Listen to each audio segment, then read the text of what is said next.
Thanks so much. One of our favorite panels, all of our panels are favorites, of course, but we have our new Screen Tourism Best Practices document up live on the AFCI website. I'm going to welcome Gabriela Geisinger, our moderator. Thank you very much, and to our esteemed panelists. Enjoy. Hello, everyone. Thank you all so much for coming. As she said, I'm Gabriela Geisinger. I'm locations editor at Screen International and editor of their sister site, Screen Global Production. I'm going to let my panelists introduce themselves so that everyone's name is pronounced correctly. So if you want to go ahead and introduce yourself. Do I have this? Yes. I'm Eric Nachtrieb. I'm a CEO and co-founder of SetJetters, movie location platform. Hi, I'm Marge Gallus. I'm the Senior Director of Members and Education for AFCI. Kia ora koutou katoa, ko Philippa Mossman toko ingoa. I work for the New Zealand Film Commission, which is the national screen agency in Aotearoa, New Zealand. My role is Head of International Attraction, which is really centred around the inbound production and marketing. Hello, I'm Stathis Kalogeropoulos, and I'm the Athens film officer from Greece. Great. So this panel is really to talk about this sort of brand new and I think quite necessary document that AFCI has put together on screen tourism. And it's exploring how film commissioners can work with your regional film tourism government bodies to increase and attract screen tourism, and it's in a best practices kind of way. So that can apply to anything from pre-production to post-production once a film is wrapped, and looking really at the whole sort of life cycle of a film and how that links up with screen tourism.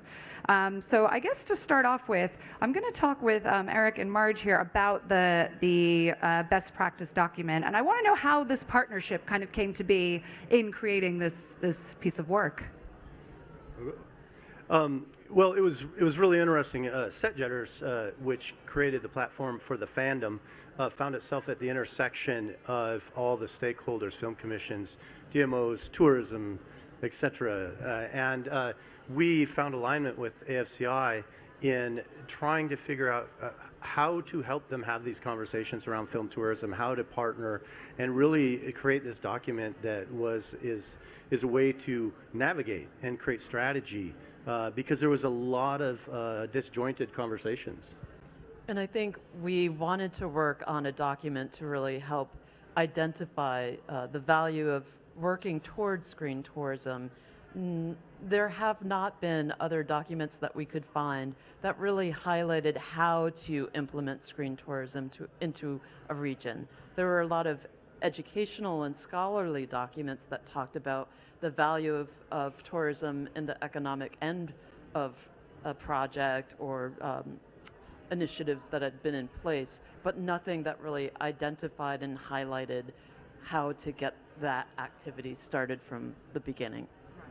So I guess going off of that, you mentioned, a lot of these conversations happen sort of in silos, right? But there are, it is still one ecosystem, and all of these various people involved in production and screen tourism are linked. And so I guess one of my questions is, at what point did you sort of identify who these stakeholders were and then approach them in order to sort of get this document across or get the information that you needed in order to make the document?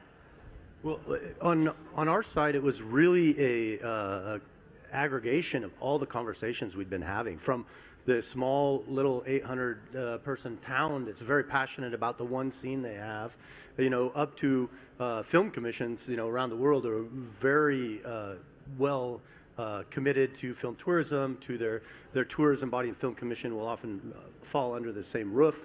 And so it was really getting all these disjointed conversations together and give them a roadmap, a guide to be able to have that conversation and figure out who's adjacent to me, who do I talk to, and what do I do. And I think what we also did very early on was identify the different stages where film tourism begins to take place. So it goes to even before a production comes to a region, and thinking about how could we be prepared if something comes along throughout all the different stages, and where each stakeholder would rest within those stages. If I could add to that, it's not only the stages of production and post-production and film tourism, but it's also, when we say this is what we found, it's usually a generalization because we found that the film offices are at all different types of stages. Some aren't even, don't have a directive for film tourism whatsoever. It's like we have nothing to do with it. Others are, we want to do it, but we have no staff, no funding, and there's a different roadmap for each one of them we wanted to find. Right, and I think it's important to highlight that the document that we've developed isn't specifically geared just to film commissioners, but it's geared towards every entity within the ecosystem of developing screen tourism. So we have suggestions for the best practices, and entities that don't have a film commission can jump into the stages and be able to build up tourism from there. I guess that leads quite naturally into a sort of more pragmatic question of what is the sort of tangible value that, whether it's a film commissioner or like a smaller regional body maybe, what's the actual practical value that this document will provide them in order to implement some of these strategies if maybe they don't have the resources? Well, I think the biggest question we always get is, where do we start? Depending on whatever entity it is, where do we start with where we're at? And that's really what we hope it will be tangible, is that you can find some actionable item inside of this. And you can, for instance, we have examples where we started talking to a film commission who really wanted to do something around film tourism, and then we worked with them, more as guiding them, to partner with their tourism board and talking to their tourism board for the first time ever. And so, can that be done? Where do you start? What conversation do you have? I guess the other sort of thing that you have to think about is it's nice to have a blueprint and a sort of guideline, but where are there maybe areas where there's more pressure on developing screen tourism, and how do you sort of, how does the document assist a film commissioner or even a production that maybe is looking to combine screen tourism as part of their incentive that they're applying for? So I guess at what point, how do you identify those specific pressure points within the timeline of developing screen tourism? I think the pressure point kind of starts even before, right? So if there's a film commission, let's say, that has a government office that's saying we need to develop something, we need to get to work, that's an early pressure point. I think through the course of the document that we've developed, we're trying to alleviate the pressure point by making various suggestions and recommendations so that from the start, the initiation of thinking about screen tourism, you have these recommendations already in place. So you don't have to be, I don't want to say you don't have to be concerned about pressure points, because you always have to be concerned about pressure points, but you don't have to feel like you're under pressure because you'll see the recommendations from the beginning. Is there a sort of facet of this document that applies not only to the sort of film commissioners, but also to production companies or production service companies, maybe that are in regions, in order to help them link up with initiatives around screen tourism? Yeah, we've been in some really interesting conversations with the studios. In in the conversations, they looked at us as like, oh, here's somebody who can stay behind when we leave and help with film tourism, help with this. We don't really want to field those questions or be involved. And so the document, I feel, enables you to take a look at what we've seen and what we've heard, and these are possibilities of where you can have a conversation with the studio, with the production, and figure out, what are the best practices for that? Where are they going to be involved or not at all? I think to piggyback on that as well, when we were working on the document, we were interviewing all of the different stakeholders and getting a lot of feedback. And I think some of the greatest feedback we received was in relation to the relationship with the studios and the challenge of working with them. So we did outline different types of action points within the process where there can be the discussions and negotiations and acquisition of assets and the ways that those specific two entities can work together. Is there anything in particular, sort of, you have this slide up here that sort of goes through, I guess, the life cycle of production as it relates to screen tourism. Is there anything else sort of that comes from the document that you could go through to sort of primer people for what is in it and how they can best approach the usability of it? I think one thing that I want to jump in and say, there have been a few panels about film tourism and screen tourism throughout the market and festivals so far, and there's been a lot of focus on the value the community obtains from screen tourism, and our document talks about those different aspects and times when the different offices, be it the tourism office or the film commission, can work alongside the businesses and communities to have forward thoughts in regards to developing initiatives, in regards to crowd control, in regards to environmental protections. I think it's important to recognize while there's a driver and a value to bringing in tourism, there's also the need to ensure that you're prepared for that, so that you don't have environmental degradation or overpopulation or angry residents that are not going to be supportive of the initiatives that you're setting. So I wanted to start with that one, but I know there are plenty of others. Yeah, I think mitigating tourism is really important. I mean, everybody goes to the locations that everybody knows, right? But what we've found is there are best practices to be able to redistribute the redistribute the tourists, ways to be able to lessen the environmental impact on certain areas. And that's really important to continue to get community support and to get support all around for bringing, more productions in. I mean, I think one of the things I'd like to point out here is that it's really, the really important part that we found with film commissions is the data collected that is then transformed and utilized to show that you have this film legacy that can be harvested year after year, and you can show a really significant impact that production or group of productions had brought a long time ago for spend on the ground, but you were able to reap that year over year. And we have several of our partners are using that to lobby their legislature to retain or increase their incentives. I do think it's a very interesting point, because there's a lot of conversation now around the economic impact studies of productions in a way of saying, well, are these incentives actually functioning in the way that they're being sold as? And I think this data gives you another sort of string to the bow of being able to say this is actually, incentives are multifaceted, and bringing production is a multifaceted economic process, and there's a benefit to being proactive with screen tourism rather than it being the happy sort of byproduct of getting a hit location in a film or in a show.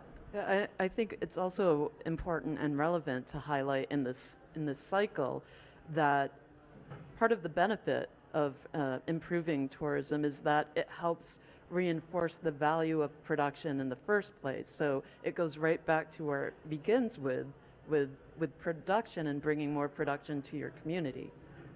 Which I think sort of answers the question I was going to ask next, but I'm going to ask it anyway in case there's anything else. But what are your the sort of big hopes and expectations or sort of, ideal outcomes of having this document out in the hands of the film commissioners, in the hands of local businesses and tourism boards? What's your sort of top three, big idea hopes that you think will come out of it?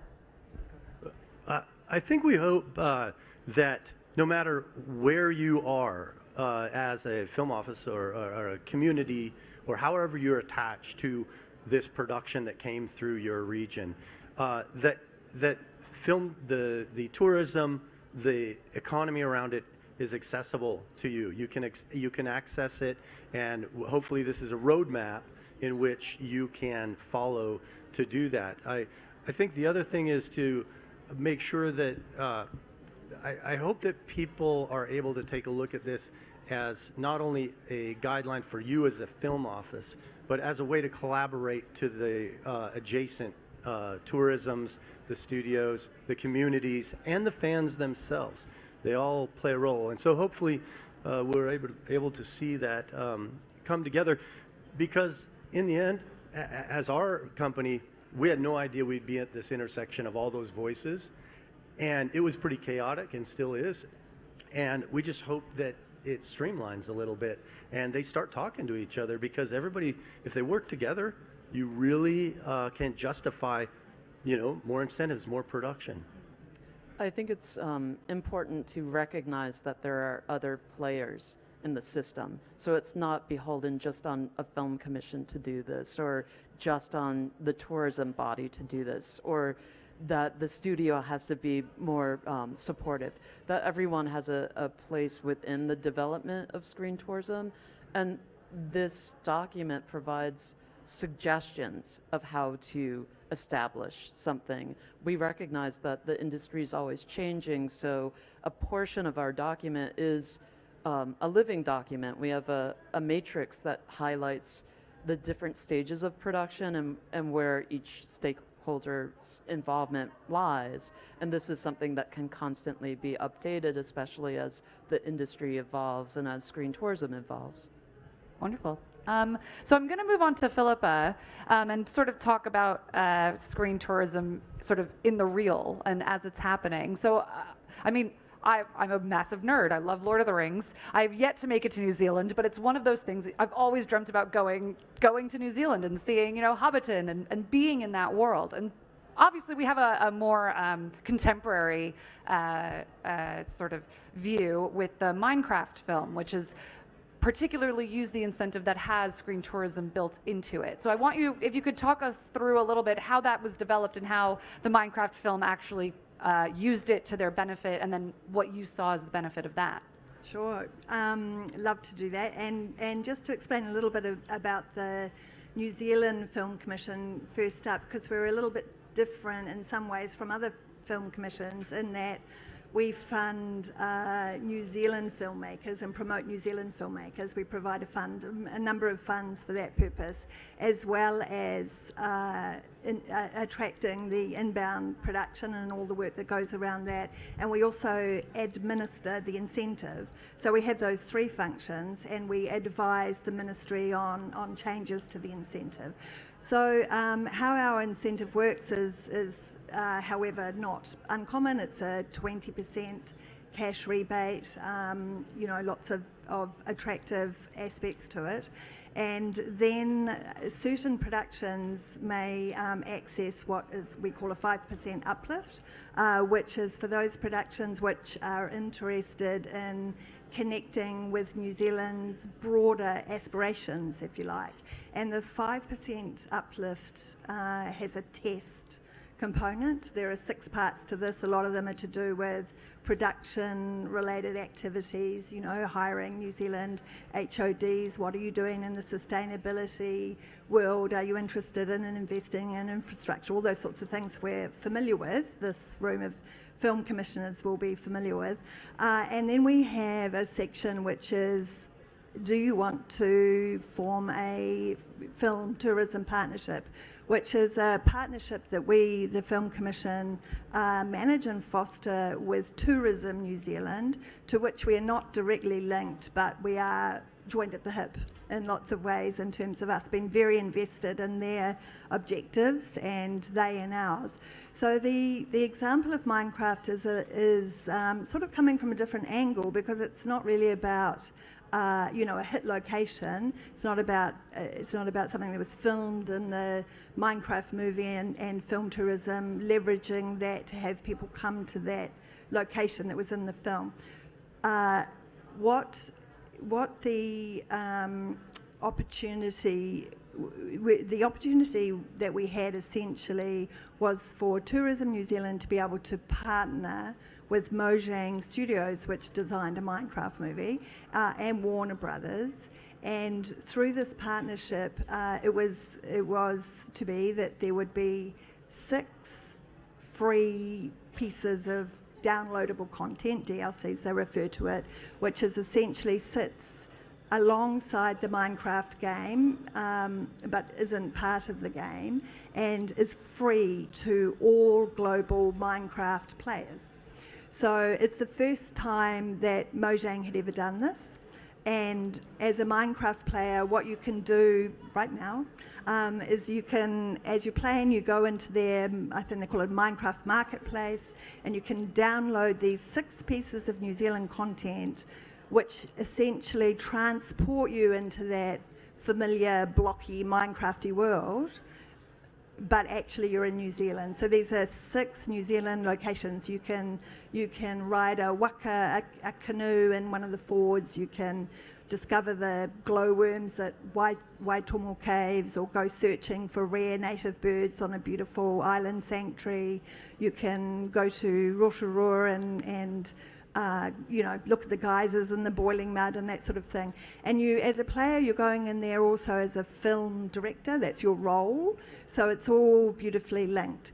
So this provision and the incentive, which was a part of a reset that we did, a recalibration of the incentive that came in the end of 2023. And a Minecraft movie is the first example of the tourism partnership being used by one of our productions. And so how did it go? Well, a Minecraft movie is a global hit. It's the biggest Hollywood movie this year. Also, the biggest game adaptation, or one of the biggest game adaptations, that's for sure. And for Tourism New Zealand, it's been incredible. From a EAV perspective, the equivalent advertising value, which is the technique they use to ascribe value to publicity coverage in the media to support a campaign. I think they're reporting figures around $43.5 million, which is incredible. Over 700 pieces of coverage, and this is globally speaking, 700 pieces of coverage in news and game and lifestyle media globally. And the social media numbers are just as impressive. So, of course, the conversion of that to people making a decision to buy a trip to New Zealand will take a little bit more time. But what it's done for, our partners, Tourism New Zealand, is provide a platform and give them an opportunity that their marketing budgets would never have allowed. So it's been extremely powerful. And one thing, though, because I think this is a room of film commissioners, that I would say is that for Warner's, it was a lot of additional work. They were in this partnership with Mojang and Tourism New Zealand, and that, of course, needs balancing. It's a wonderfully imaginative and powerful campaign with these great results, but, it was a big investment for them in all sorts of ways. I think it's really interesting because when you mentioned, you diversifying the locations that people are going to, but actually thinking about screen tourism as more than just physically going to the spot, and what are the other ways in which you can leverage the uniqueness of where this story is being made, where this production is taking place, and bring that value back to your region, to your commission, to your tourism board.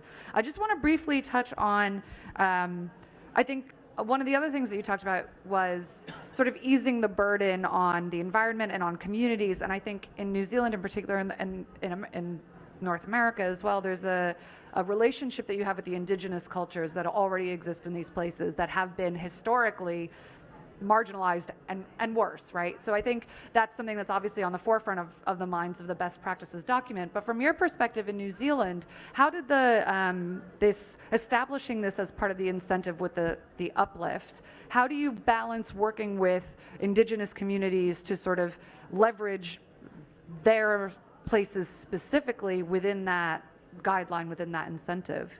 Yeah, that's a really great question. It doesn't happen so much in the incentive because it doesn't need to. It's baked in absolutely everything we do. It's not an add-on. It's our sort of ground zero, really. And just as a side note, our CEO says that our Māori filmmakers and Māori culture is our superpower, and indeed the top 5 New Zealand films of all time are Māori films. So it's a really important part of all the work we do. And similarly for Tourism New Zealand, who were really driving this campaign or activating the campaign, they worked and for anybody, I don't know if anyone's seen the downloads or are familiar with it, but when you do, and I hope you do, you'll see that there's a lot of te reo Māori, Māori language in there. There are, lots of Māori locations that you visit in the games. And so what Tourism New Zealand did was work in very firm partnership with the equivalent Māori tourism agency and also with mana whenua, which is the tribes of the very specific places that they go, because that's how it works in New Zealand, is that the people of those locations are the ones who take authority, and we respect that. Thank you so much. I'm going to move on to Stathis and talk about Athens, which obviously we all know is already a huge tourist destination. It's rich in culture and history and food, which is my favorite part. But I want to talk a little bit more about how you see screen tourism sort of working alongside drawing international production to Athens. You mean the impact, or how we... I mean the impact, but also we talked about it as a life cycle, right? In screen tourism, sort of reinforcing the presence of international production and the draw for producers to come to Athens. So talk a little bit about I'll share a story with you, a personal story. Okay. The office was founded at the end of 2019. I took the keys to my office one day before we shut down for the pandemic. So it wasn't a good experience. However, 2 months later, when everything else was shut, filming started again in Athens. That created a narrative and gave hope, because the numbers, of course, had nothing to do with the mainstream tourism, that things can go on, then there's hope.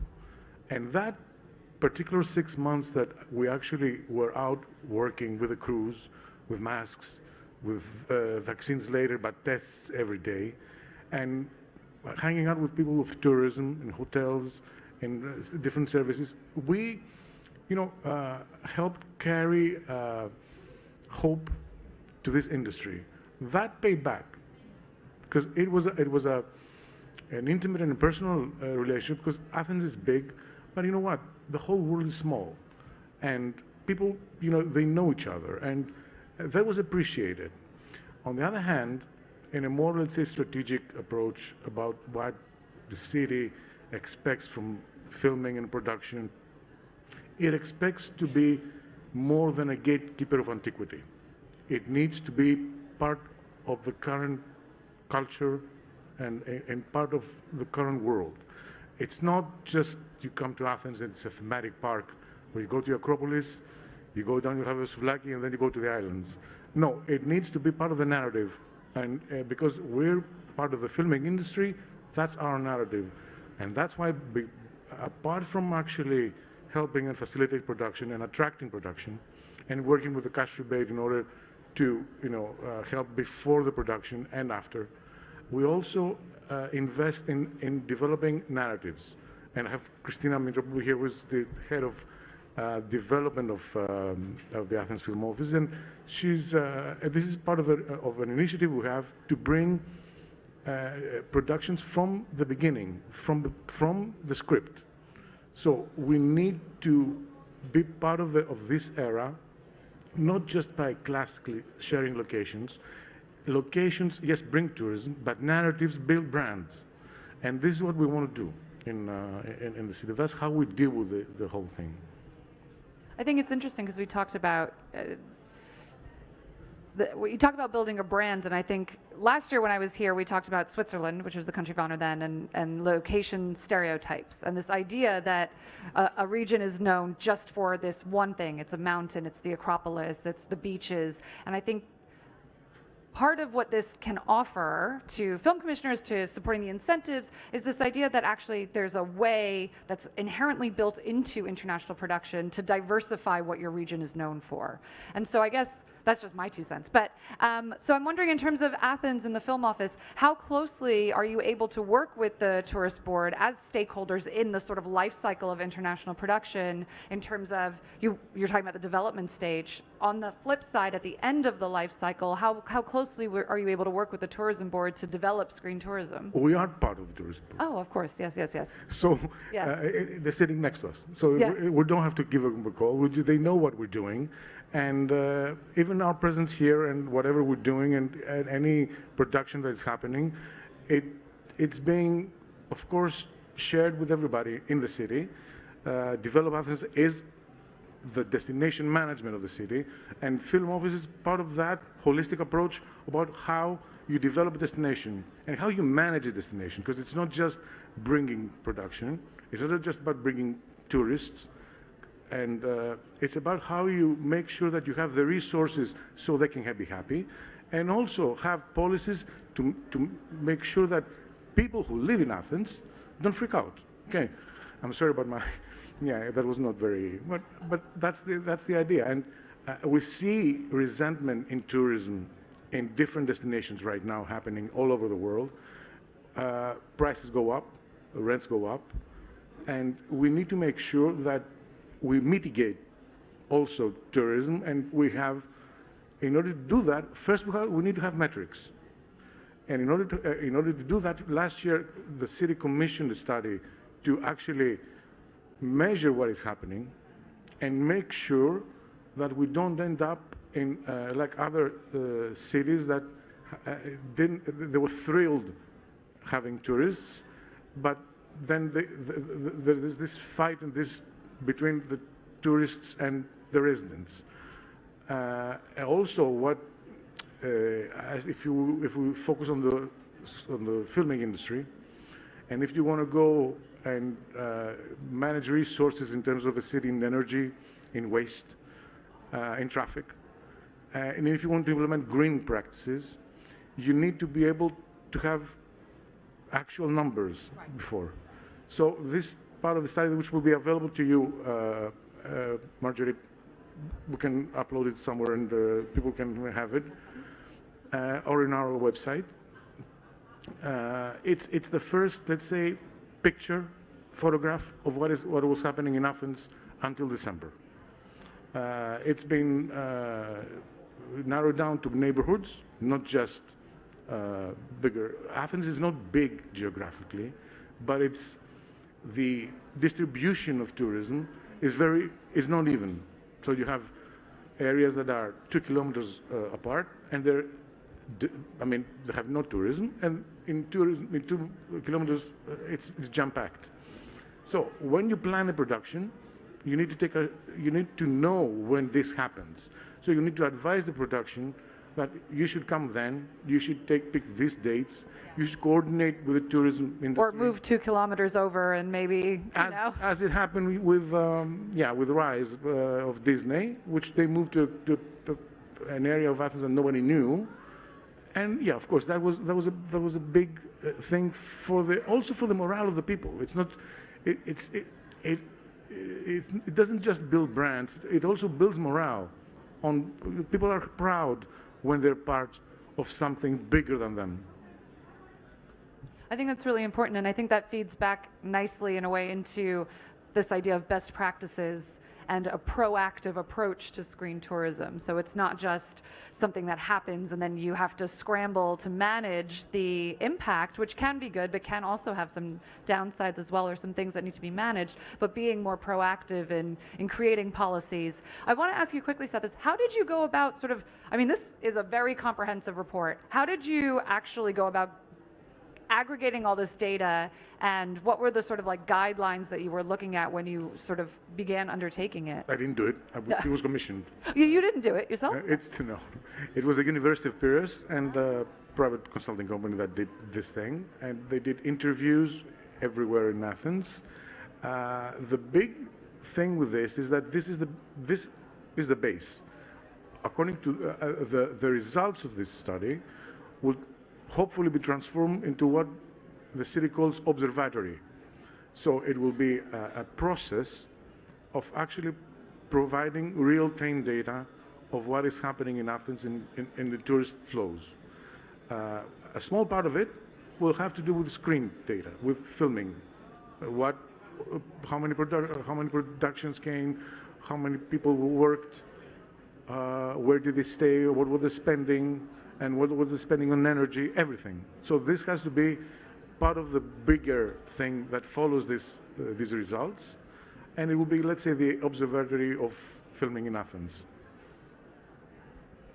I want to ask really quickly, is there sort of any, and this is sort of open now to you all, which we didn't talk about in our call before, but I'm surprising you.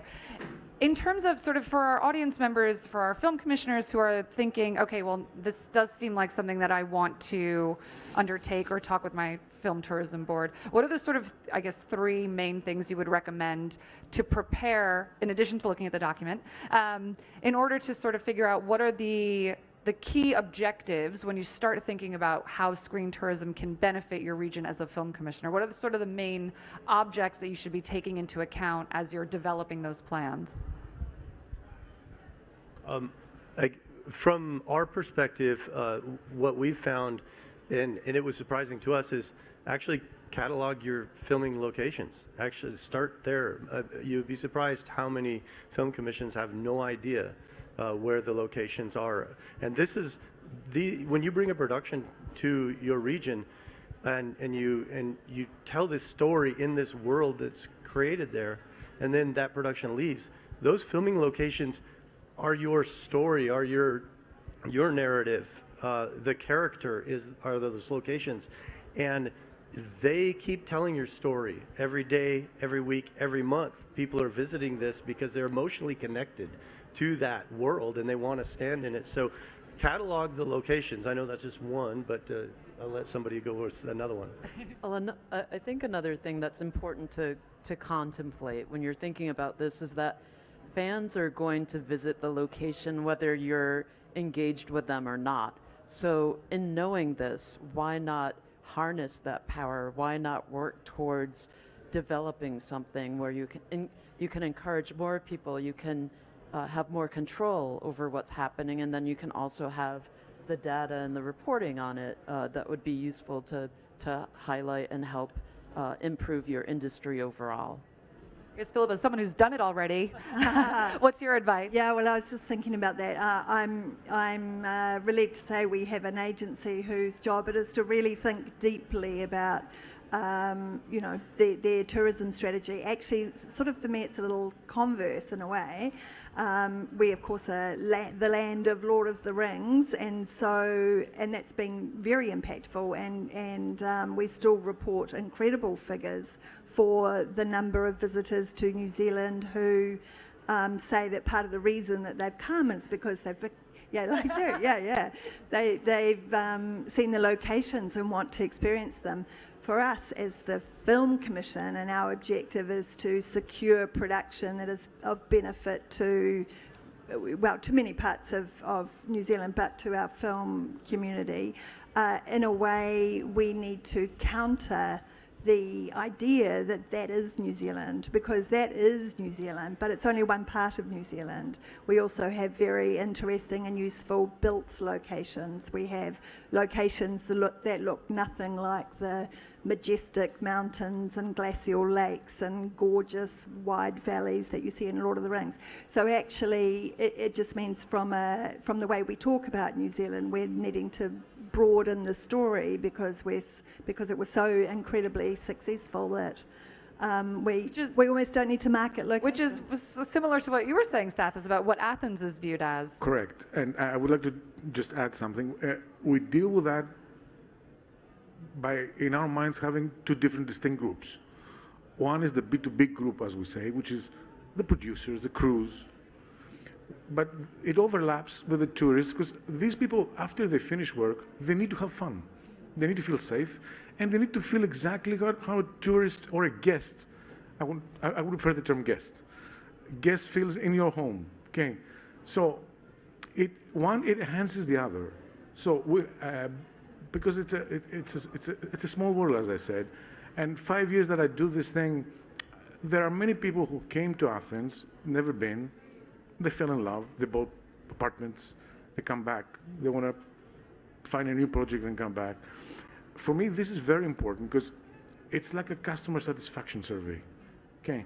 And it's the leading thing that makes all the touristic flows, in my opinion, follow. If these people are not happy, somehow magically, I don't know, I haven't measured that, but I strongly believe that it cannot happen the one without the other. So you need first to make sure your family is, fine and safe. Then, if you do that, the rest will follow. Yeah. I think that is a very lovely note to end on. So I want to thank my panelists. I want to thank you all for sitting here and listening, and hopefully it was insightful for you. Thank you all very much.